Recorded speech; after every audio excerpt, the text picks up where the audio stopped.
Good to be here. Glad to hear that there's so much going on in AA. Yeah, man, it's a vibrant life we get to live here. Crazy Sunday morning, 10 o'clock. Here we are, not hungover, hopefully. If you are, you're still welcome here. What a crazy life we get to live. 4th of July weekend. Last time I shared here, I think it was Easter. That was pretty awesome. Now I get to do Independence Day. Another one of my favorite themes. The resurrection and the rebirth of Easter. And now I get to do freedom. It's awesome. It's good stuff. I wore my Independence shirt for Independence Day. Those that know. Those that know. See heads. Yeah, that's right. It's good stuff. What a freaking crazy cosmic world we live in today. It's I went and saw that Wonder Woman movie last night, and God, that was good. And it was heavy. It tells this story. It's like basically that every human has good and bad in them. And that what I heard in the movie was that the true superhuman fight, the true superhero, is the one that is fighting the battle right in here inside the heart. And chooses love as a way to respond to life's ups and downs. That was gnarly because you think it's about fighting and superpowers and all that stuff, but the real battle is right here inside. And the reason why I bring that up is because right here inside is the terrain of the 12 steps. This is what we do in Alcoholics Anonymous. I speak generally. It's what I do in Alcoholics Anonymous. We got this president right now that just got voted in. I'm not here to take sides. I'm just saying, this guy got popular and made it because of his Twitter account, essentially, that he has been fighting this internal battle. Twitter is this taking the personal and making it public, and so much of the national imagination and focus and obsession is on this guy's response to things and other people's response to his. We have this thing about restraint of pen and tongue in here. And this is where Twitter comes in. This is where the social media comes in, where we're just not restraining, right? And you can see that all people with this human heart, with this good and bad, with this love and hate, with this dichotomy of, this thing inside of us, that we're all responding to these things, that we need a guide to help us respond to this terrain that's so hard to get through. And our whole society, the whole world is obsessed with this stuff because it affects us all. It's so interesting to us. We can't take our eyes off of it. You have somebody that, it's just, just to put out this hurtful things and then to see how people respond. This is what I learned in Alcoholics Anonymous, is how to respond to this stuff. You know what I mean? So I'm not trying to get off topic here. This is what I want to share with you today, is how through drinking and using drugs and demoralizing myself to the point of just wanting to be dead, of just complete demoralization, that I got to open my heart and find a higher power, find a God that is love. Through that process of the 12 steps. So thank God I have that today. I got sober in a place just like this. I ended up in a hospital because I couldn't stop drinking and using. Does that make me an alcoholic? Believe it or not, it doesn't.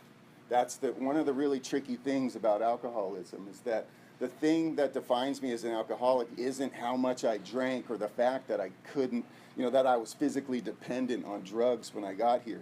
Dependency is not the same thing as addiction.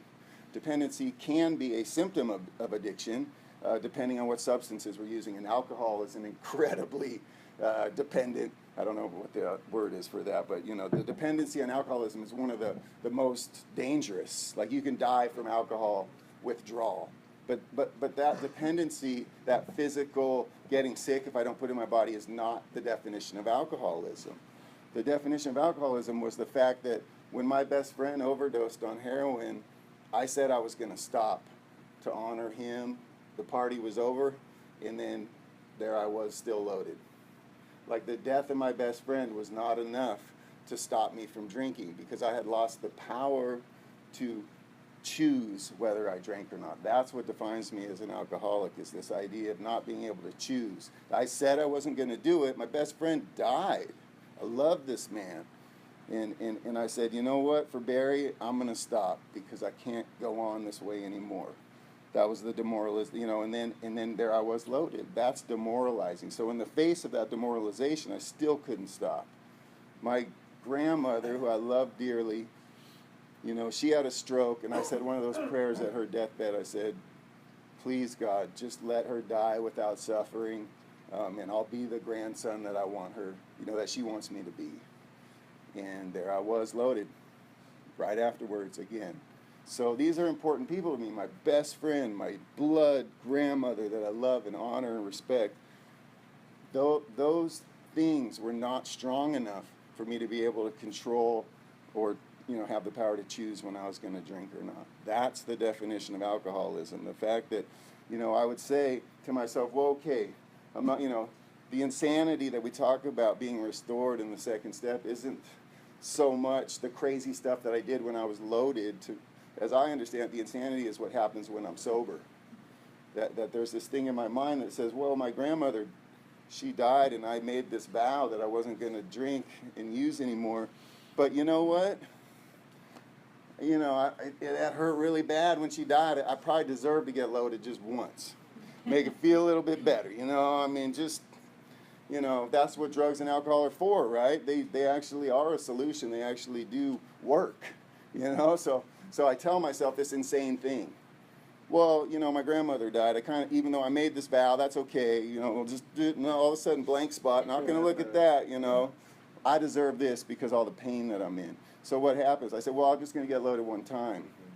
And then I get loaded one time, and then the craving kicks in, and the obsession kicks in. And all of a sudden, and I feel like shit because I got loaded. I talk about that cycle, well, I know what will make me feel better, or, and then just then just justification after justification. So that's the not being able to control how much I use. I said I was just going to do it once, but what happened? I kept going, or I got super loaded when I was just trying to, do a little bit just to take the edge off. I overshoot the mark. That's alcoholism. Those two things, the loss of control and the loss of choice. So that, so that's what I experienced. That was an example of, two just kind of melodramatic examples of how that works. So what happened, so that was dealing with a lot of demoralization. I said I'd made this vow, with my best friend dying and with my grandmother passing away. This was in like 1995, 94. And there I was, 6 months later, a year later, loaded, just feeling like a piece of dirt, These people that I loved, I felt like I was betraying them, and I still couldn't stop. And at that point, with the physical dependency so strong where it just ran every part of my life, I never took a sober breath anymore because the first thing I do when I wake up in the morning is get loaded. I'd wake up and I would be having withdrawal symptoms. So even though that's not the definition of addiction and alcoholism, that was a symptom of my disease. So I had to deal with that first, and I had this girlfriend that I loved, that I wanted to marry, that I wanted to start a family with. And I would say to myself, I want to get sober for her so I can be a man. I didn't feel in my heart that I was being a man in this relationship because I was spending all my money on booze and dope, and I couldn't, pay my way, you know what I mean? I wasn't self-sufficient financially in that sense. I was leaning too hard on her, much like Bill talks about taking money out of his wife's slender purse, and her working in the department store. My girlfriend worked in the department store too, and I felt, when I read that in the big book, I was like, whoa, this is cool, it's kind of like my story. So I would tell myself every night, like, I'm going to get sober tomorrow so I could be a man in this relationship. And then every day I'd wake up and I'd look over across the bed, and there she was, beautiful woman that I love, want to marry, want to have children with, and then I would roll over and get loaded. Just total betrayal on a daily basis. Betrayal to her, betrayal to this heart inside myself, this loving heart that wants to be there for my best friend, that wants to be there for my blood family, that wants to be there for my romantic, relationship, and completely unable to do that, completely unable to show up. At the same time, I learned later that I was just riddled with fear and resentment. I was working at this job. I got a guy there that was very abusive towards me for many, many years, and just didn't have the tools to stand up for myself, to respond in a mature way, in an adult way, in a loving way. I couldn't do any of that stuff. It was just confusion and anger and the feeling of being victimized, and these things are unfair. And the truth is, they were. It was an unhealthy situation, but I just didn't have the tools to deal with it. So there I was, just miserable. And a friend of mine had gotten 75 days sober, And to me, that was a freaking miracle. I mean, it's still a miracle to me today. Guys with 30 days and 60 days, dude, you guys are the miracles. I couldn't get a day. And I tried. I told you, every day I would look over and say, okay, this is the day, I'm going to do it. And then it was just like, nope, not even a choice. So a guy with 75 days came and took me to a place just like this. I didn't want to go to a hospital. I didn't want to go to a detox. That was, the opposite. When you're rolling, you know how it is. We're fucking gangsters in here, you know what I mean? Like, I'm not going to go tell a bunch of straight people that don't party that I'm a drug addict and an alcoholic, and you know what I'm saying? Like, we keep this stuff on the down low. That's the dysfunction, part of the dysfunctional, another one of these symptoms of the disease. So I had to get honest with people, and I had to trust some people. I mean, these are the spiritual principles in action before I even knew about the 12 steps or that they were called spiritual principles. So I got to get honest. I got to practice some trust, some faith. I actually came in, I don't have time to tell the whole story. It doesn't really matter, but I basically got to a situation where I couldn't check into the hospital because they couldn't check my insurance. I mean, this is the modern age, right? But they told me, I said, look, we got good people here. You have insurance. We're pretty sure it's going to cover it. But then the guy just took me aside. Literally, this angel just took me aside and just said, look, I can't tell you this. I'm not supposed to tell you this, but just check in. Like, you're going to be okay. And you know what? The worst case scenario is your insurance doesn't cover this, and we have very good payment programs. You know what I mean? Like, I didn't know that was a third step. I didn't know that I was turning my will and my life over to the, God that I didn't even know. But you know what I mean? Like, that was it. That was the surrender right there, in the most modern, and most droll, just lame way. Your insurance company, like, that's your spiritual awakening? It's ridiculous, and yet there it is, the pieces of our life that make up the spiritual experience. God, is a lot of times we get this conception that God is this high, lofty spirit, like angels in heaven thing, but the truth is God is made up of life stuff, and insurance companies can be God in that sense. The experience of true spirituality, the experience of true surrender, of true faith, can be in these really human things, really material world things. Even though, now I like to spend my life up with my head up in the clouds, I understand that my feet are still on the ground, and that the experience of God is going to be right here in this fucking room with fluorescent lights and this corny carpet, and this place is not comfortable to me as an alcoholic or as a person, and yet here we are experiencing the true grace of a higher power together in this room. So that's how I got to AA. I was real lucky, from the detox, the medical detox. I went to the Olaf house.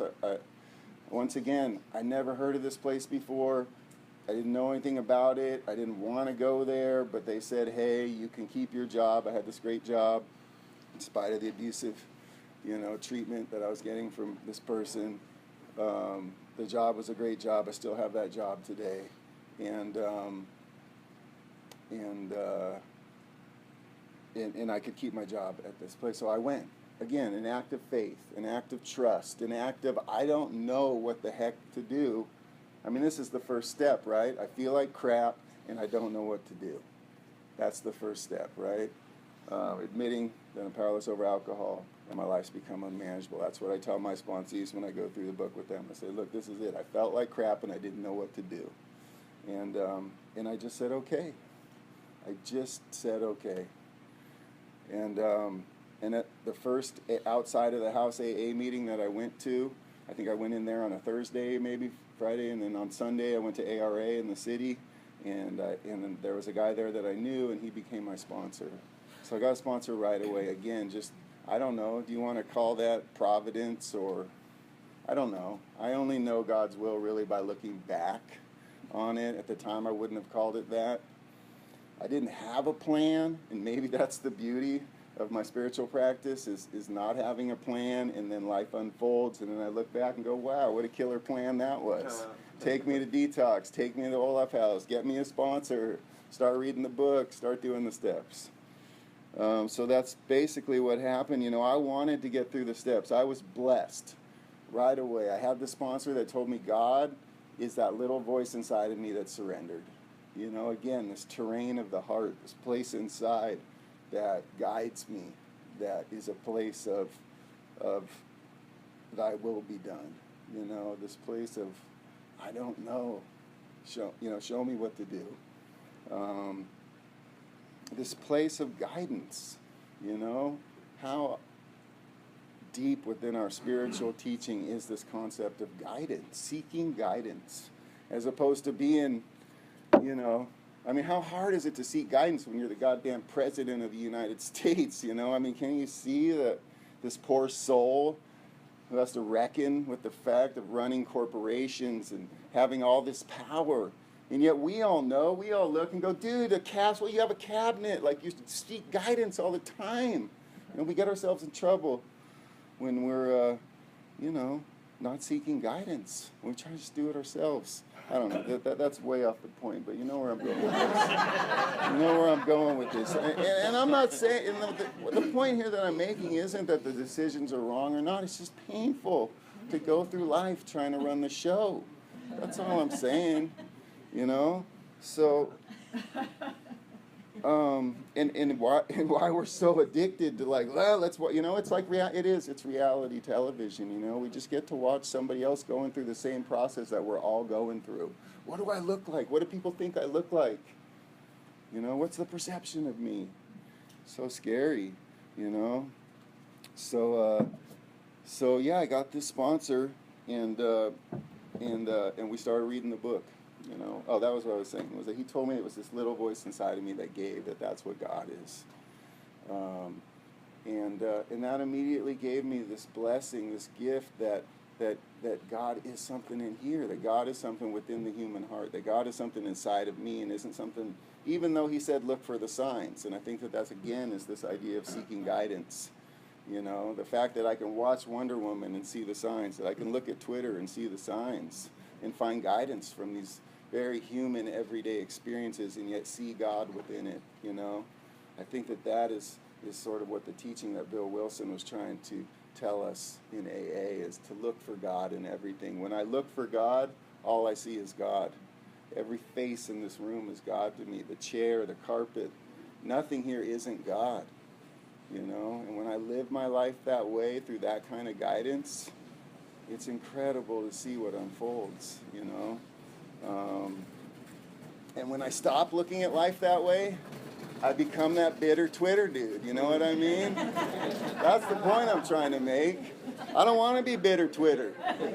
I want to be flowing, loving. I want to be fucking Wonder Woman. Yeah. So anyways, so the second part of that blessing, that internalizing God, was that I also very quickly, maybe it was ego, I don't know, probably some arrogance in there, but I had this cool job working a skateboard magazine. I was a skateboarder. I thought to myself, I could help people, you know, like I have a cool story, you know, in a sense, like junkie dude that worked at Thrasher, and now he's sober, and I could, and he skateboards and youth culture, and I mean, sure, it's ego. Maybe there's some arrogance in that, but I just have this sense that my sobriety mattered, and I know now that it didn't have anything to do with that materialistic identity stuff, the job and the who I thought I was as a skateboarder and a guy that works at Thrasher. Like, the truth is that I could help people by sharing my story of addiction, by sharing my story of alcoholism, by sharing my experience of the 12 steps, because I was doing the steps, and by sharing my experience and internalization of God, And that was just clear to me. That was the blessing, and I feel like that's the same blessing that I saw when I read the big book. Bill said he was sitting in the hospital, and it occurred to him that there was thousands of people out there that needed his help to get sober because he'd had a spiritual experience right there in the hospital. Once again, in a place just like this. He saw God, and he said, I could share this transformation that I just had with people and help them get sober. And then that's when the magic happens. The magic happens when I get to realize that God's in me, keeping me sober, and that I can help you get sober by telling you about how bad how gnarly it got in my addiction and how good it gets in recovery. But that's not even it. The freaking magic is that when I share that with you, I stay sober. That's the money shot right there. So that's why we have the 12th step. We go through this process of healing the human heart, of healing the resentment, of healing the shame, of healing, the wreckage, of coming to find a loving place that's inside of us by going through the inventory, by making the amends, by doing the prayer and meditation. And then we have to, it says, so many times in the book that we have to give it away to other people. This is the story of Alcoholics Anonymous. If you're sitting in here today at all wondering, what the hell am I doing here? This is what we're doing here. We are owning our sobriety. We are owning our recovery. We're saying, my story matters. My recovery matters. My sobriety matters. Like, I wanted to stay sober one more day just so I could bear witness to those I would help of God's power, that you could stay sober for one more day, no matter what came up in my life, no matter what potholes came up. I have these tools to deal with it. So I don't have to go on Twitter and shame people. So I don't have to bully people. And then here's the beautiful thing. We're going to go on Twitter and we're going to shame people. We're going to go on Twitter and we're going to bully people. We're going to do it. That's why we need the steps. It's not that they don't work. They're there to help us as we go through this painful human heart experience. Because it's going to happen. You're not going to get the birthday gift you wanted. Your wife is not going to talk to you the way you think you need to be spoken to. You know what I mean? Like, this shit is real. I love my bros. But that's not an inside joke. But you know what I'm saying? Like, this stuff's going to come up. So in some, I always laugh when people are like, well, the way I do the 10th step is I just don't, hurt anybody anymore. It's like, way to go, Jesus. Good one, Buddha. You know what I mean? Like, right on, bro. Obviously, you don't need the steps at all. You know what I mean? It's like, dude, I step on people's toes. I react angrily. I got a 12-year-old son. I'm married. Like, dude, I'd snap on people. You know what I mean? Like, it happens. Believe me. But you know what? I can make amends. I can pray and meditate. I can look inside and self-reflect and see what I'm afraid of. And then I get to make the jump. What can I do for this other person? How can I love them? How can I be loving to them? How can I support them? It's true. Sometimes the only support I can do is just, I learned that in rehab. I had small groups for about 6 months, and they said, sometimes the best service you can do is just get away from them. You know what I mean? That's true, too. And I love that. Just pull the ripcord, man. Just later. I'll deal with you when I'm emotionally serene. You know what I mean? So, I don't know what I covered today. I hope it was helpful to you. Yeah. Thank you. I'm out of time. I love you guys. Keep giving it back, man. All right.